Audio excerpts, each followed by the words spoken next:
MLC Botsa మాట్లాడుతున్నారు, live చూద్దాం. గందరగోళం ఈ రాష్ట్ర ప్రధాని అందరూ కూడా చూస్తూనే ఉన్నారు.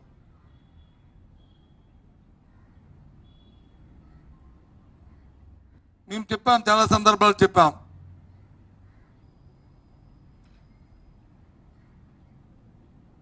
ఆ భగవంతుడికి ఇచ్చే నైవేద్యంలో, ప్రసాదంలో, లడ్డూ ప్రసాదంలో కానీ నైవేద్యంలో కానీ వాడే పదార్థాల్లో ముఖ్యంగా నెయ్యిలో కల్తీ జరిగితే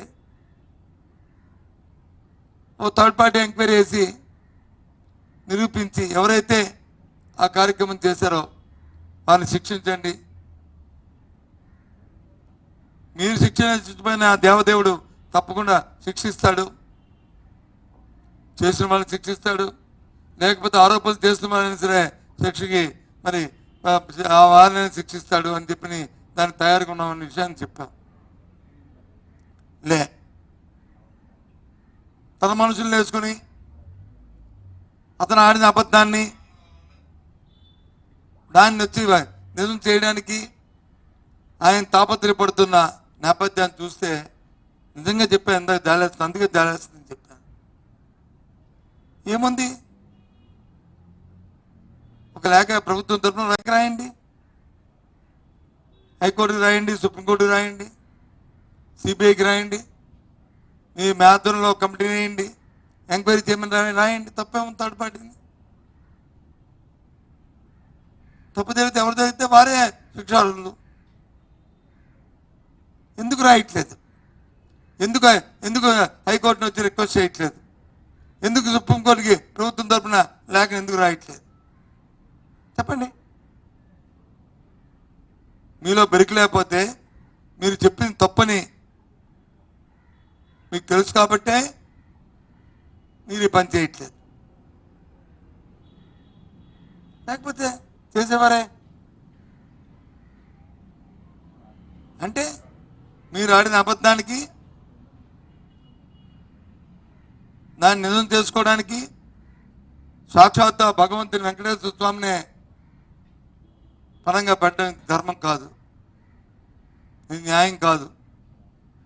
ఎందరో భక్తులు, ఎంతో మంది భక్తుల మనోభావాలకి దీనికి దెబ్బతింటున్న పరిస్థితి, ఎంతో మంది అవి శోభిస్తున్న పరిస్థితి, బాధపడుతున్న నేపథ్యం.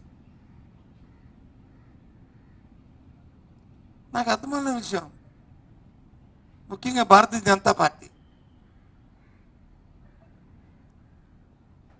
మతత్వం అంటారు, దేవుడు అంటారు, ఇదంటారు. నేను రోజు వచ్చి హైదరాబాద్ నుంచి, చెన్నై నుంచి, బెంగళూరు నుంచి, పై రాష్ట్రాల నుంచి కూడా వాళ్ళ కార్యకర్తలు తీసుకొచ్చి అక్కడ వచ్చి కార్యక్రమం దాన్ని ఏదో చేయాలని తపన పడుతూ చంద్రబాబు నాయుడు గారితో కుట్ర పడుతూ ఒకవేళ జగన్మోహన్ రెడ్డి గారు అక్కడ ఆయన వస్తే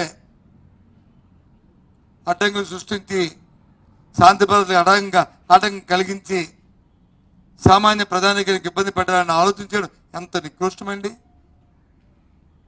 ఈ ఆలోచన. ప్రభుత్వం అధినేతలు ఈ కార్యక్రమం చేస్తారండి? ఇలాంటి తత్వం ఎవరన్నా, ఇలాంటి ఆలోచన ఎవరికైనా వస్తుందా అండి?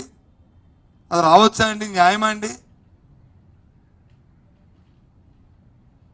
కాదు. అందుకే జగన్మోహన్ రెడ్డి ఆలోచన చేశాం. కేంద్రం ఇలాంటి వాటికి మనం తావివ్వకూడదు. కుట్రపూరితంగా ఆలోచన చేస్తున్నారు. సామాన్యులు ఇబ్బంది పడతారు, భక్తులు ఇబ్బంది పడతారు. ఒక మెట్టి దిగైన సరే మనం ఆలోచన చేద్దామని చేసి నిర్ణయం తీసుకున్నారు జగన్మోహన్ రెడ్డి గారు పార్టీ. ఎక్కడికి వెళ్తుంది? 100 సంవత్సరాలు అయింది, 100 రోజులు దాటిపోయి 103 రోజులు 100 రోజులు అవుతుంది. 20 లక్షల ఉద్యోగాలు ఇస్తాను. 20 లక్షల ఉద్యోగాలు ఇస్తావో సస్తావో ఎవరికి తెలుసు. కానీ మా విశాఖపట్నం స్టీల్ ప్లాంట్లో 3-4 వేల ఉద్యోగుల్ని ఇవాళ వచ్చి కాంట్రాక్ట్ లేబర్ని తొలగించే పరిస్థితి వచ్చింది. ఎవరు దీనికి సమాధానం? ఎవరు దీనికి సమాధానం చెప్తారు? ఏం చేస్తున్నాడు ఈ ప్రభుత్వం? ఏంటి వాళ్ళకి ఇచ్చిన భరోసా? ఎన్నికల ముందు ఏం మాట ఇచ్చారు, ఏం చేశారు? పదండి మార్కెట్లోకి వెళ్దాం. మార్కెట్లోకి వెళ్దాం పదండి.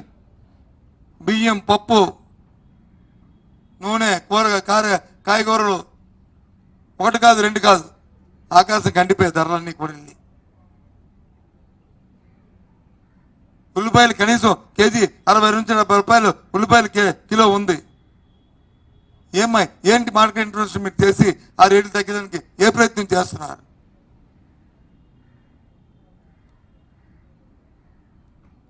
నూనె ధరలు వచ్చి సరసగా కాగుతున్నాయి. ఏంటి మీరు చేస్తున్న కార్యక్రమం? పప్పులైతే సరాసరి, పప్పన్నం అయితే సరాసరి. పప్పన్నం కాదు, కనీసం చారణం తినడానికి కూడా బియ్యం కొనుక్కునే పరిస్థితిలో ఇవాళ వచ్చి ఇవాళ ధరలండి ఆకాశం కండుతున్నాయి. ఏం చేస్తున్నారు? ఆలోచన చేయండి. మీకు భగవంతుడు అవకాశం ఇచ్చాడు, మంచి పరిపాలన చేయమని భారీ మెజార్టీ ఇచ్చాడు. ప్రజలకు ఎన్నో ఆశలు కల్పించారు.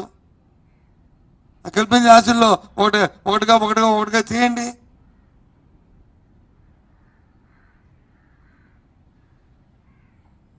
కొనేదో ఊరుకున్నారంటే ఊరుకులే కదా.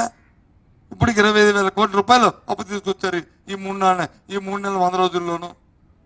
ఇవన్నీ తెచ్చిన 3,000 కోట్లతో కలిపి 25,000 కోట్లు అప్పు తీసుకొచ్చారు. మీరే చెప్పారు కదా సంపద సృష్టిస్తారని. అప్పులున్నాయని మాకు తెలుసు, కానీ సంపద ఎలా సృష్టించాలో కూడా మాకు తెలుసు. మీరు సృష్టిస్తా ఉన్నారు కదా. మన అప్పులు తెచ్చినప్పుడు ఏం చేస్తున్నారు?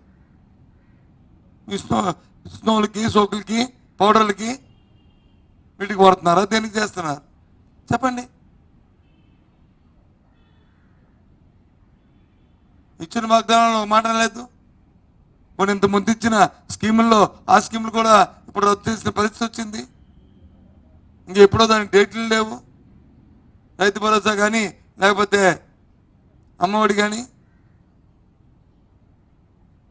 దానికి కొత్త పేర్లు పెట్టి ఇస్తా ఉన్నారు. ఓకే ఫైన్, ఇవ్వండి, వద్దాంలే. ఎప్పుడు ఇస్తారు?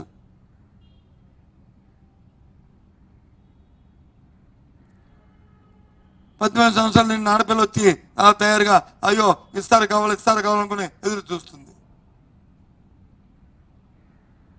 55 సంవత్సరాలు నేను మహిళలకు వచ్చి అందరికి కూడా మీరు పెన్షన్ ఇస్తారు, అందరికీ పెన్షన్ ఇస్తారు, వాళ్ళందరూ ఎదురు చూస్తారు. ఎప్పుడు ఇస్తారు చెప్పండి? సరే, నేను రేపు ఏమన్నా అంటలే, ఎప్పుడు ఇస్తారు చెప్పండి? ఎల్లుండి ఇస్తారా? 3 నెలలు ఇస్తారా? 6 నెలలు ఇస్తారా? 1 సంవత్సరం ఇస్తారా? 2 సంవత్సరాలు ఇస్తారా? 3 సంవత్సరాలు ఇస్తారా? లేకపోతే ఎన్నికల ముందు ఇస్తారా? చెప్పండి, తప్పలేదు.